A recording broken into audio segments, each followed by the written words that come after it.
Ron Nicoletti here. It is Saturday. It is Florida Derby Day. We got a mandatory payout on the Rainbow Six. I'm here with my buddy Richard Migliore. Rich, we're going to take a stab at hitting this Rainbow Six. If it's not hit by Saturday, who knows what'll be in it? Well, I'm going to follow your lead on this because I know that you're very familiar with this bet. You're good at it. I know you've got a strategy. So I'm going to kind of tag along. I might interject an opinion or two. So he's leaving it all up to me in here. Pressure's on. Pressure's on. Well, we're going to start it off in race number 9. And why it starts in race number 9, we got a 14-race card, so we'll see how this works out. Race 9 through race 14. Of course, race 14, the Florida Derby. We're going to start it off, and I thought it was a very tough sequence to start in race number 9. I went with the number 7 Art Collection. Changing barns today to Scooter Dickey barn. Son of Flat Out stretches out to a mile into 16. He made what looked like a winning move, but he got pushed out a little bit in the stretch. If you read the trouble line, it's not as bad as I thought it was. No, I thought he had his chance, and I thought he flattened out a little bit. Now, he changed his barns. He comes in with a fast work here. I don't think he's been out of Chad Brown's barn a very long time or long enough time to make a big difference. He showed ability. He's probably going to be your favorite. I don't 100% trust him. I don't 100% trust him. That's why I went 3 deep in here. I also used the number 1 Wisely, who's stretching out an additional 16th of a mile this afternoon after finishing 4th in the turf. I thought he ran okay in that race. I'm expecting more. Of course, it's Irad Ortiz Jr. with Mark Hennig. I think this horse might be the sneaky in the race. Yeah, and he gets an inside post, which is always important. You want to save ground. I was kind of interested in the horse just outside of him, Rhode Island, making the second start for Shug McGahee, adding blinkers. And Shug, not a guy that cranks him up for their first start. Yeah, so we'll see how it goes. I'm going 3 deep in here. That's 7, 1, and number 2 in there. So starting it off with 3 deep in the first leg of the Rainbow Six. Now, going to race number 10, before we came on the air, we talked about this. Rich and I are not in agreement at all in here. I went with the number 9 Outplay. He's a speedy son of Bernardini. He's turning back to 7 furlongs. His first start, he dueled for the lead. He faded, but he faded to finish behind West Coast, and that was in the Pennsylvania Derby. I think the turn back, I can't tell you how many times Todd Pletcher has beaten me in the Rainbow Six. So I'm not leaving him off my ticket, and ridden by Johnny Velasquez. Well, yeah, they're just a formidable combination. And like you said, Todd's horses just seem to be able to fire off the bench. They keep finding air. And I do agree with you about the turn back helping him. I really like the 3 Weekend Hideaway. I just think he's training brilliantly. He's an 8-year-old whole horse. It's very unusual to see a horse still around that hasn't been gelded. And he looks terrific. I watched him train here in the morning, and I think he's going to fire well off the bench. Well, weekend, what is it? Hideaway. Hideaway, Weekend Hideaway. Yes, I put him on my ticket, but he's 4th on that ticket. And we both used Realm on our ticket, or at least I did on mine. Yeah. And I think they're just expected to show more in a second off the bench. And this is a horse that I've been waiting to break through, and he just always seems to kind of disappoint me. But I thought his last race was good, and I'm hoping he takes another step forward.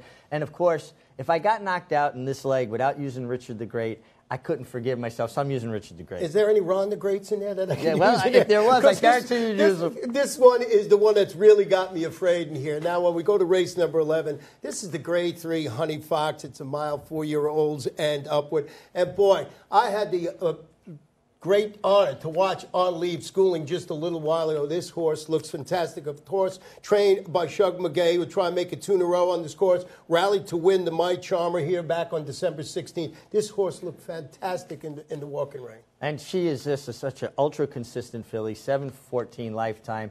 And Shug McGahee's horses, Ron, get better with age. She's 5. She's doing great.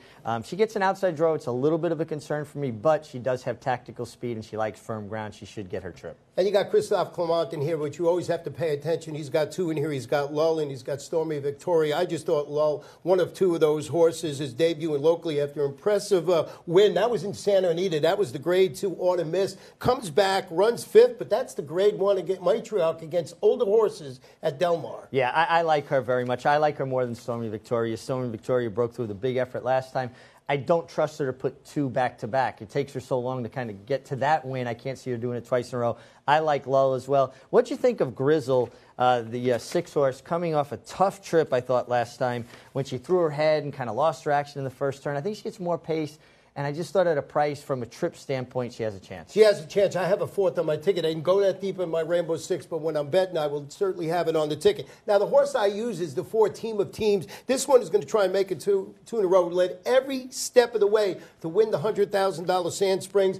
I thought this was a fantastic ride by John Velasquez. He went out, he nursed this horse along the front, and always a sucker for speed. That's where I went. I can't leave this one off the ticket. I might be wrong leaving Grizzle off, but this is the one I think might steal it. Well, she's ultra impressive. I just thought with Conquest Hard Candy thrown just to her outside that they might engage. So I didn't see her getting quite as easy a lead, but we'll know when the gates open. Well, we're going to go to the next race, which is race 12. It's the third in the sequence. It's the Gulfstream Park Oaks. And funny, you never know with horse racing. I thought I was the wise guy of wise guys here with the number 2, Coach Rocks, who's stepping up to face grade 2 competition after responding to that stretch out and distance. Yeah. This one was impressive, but look at the morning workouts, 59-4, 59-2. The wise guy word is out on this horse. Yeah, and I'm one of those wise guys. I've watched her train. She looks terrific. She finally got to stretch out on the right surface. She'd stretched out on turf, but now on dirt, and she responded with a big win, and I think she can come back and do it again. I like her. And we both talked about Take Charge Paula, who's the absolute class of the field. She'll try and stretch that tactical speed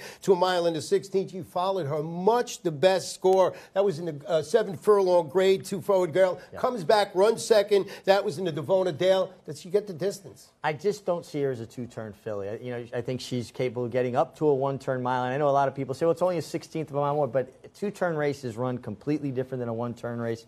And I just think she's a 1-turn filly. I don't think she's going to get the mile in the 16th.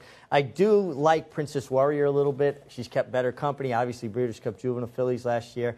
And I saw her at Payson Park the other day, and she looks fantastic physically. So that would be the other one I would throw in there. Well, I only went too deep in here. As I said, I'm going with the wise guy pick, Coach Rocks, and Take Charge Paula, trying to keep this ticket somewhat affordable. So 3, 3, and then 2 in here. Now we're going to go to race 13. This is the penultimate race before the Florida Derby. It is the Grade 2 Pan Am, 1 mile and 1/2. And Sadler's Joy, the defending champ in the Grade 2 Pan Am, is stretching out to this 1.5 miles. Returned from a 4-month layoff to win the 11 furlong McDermott.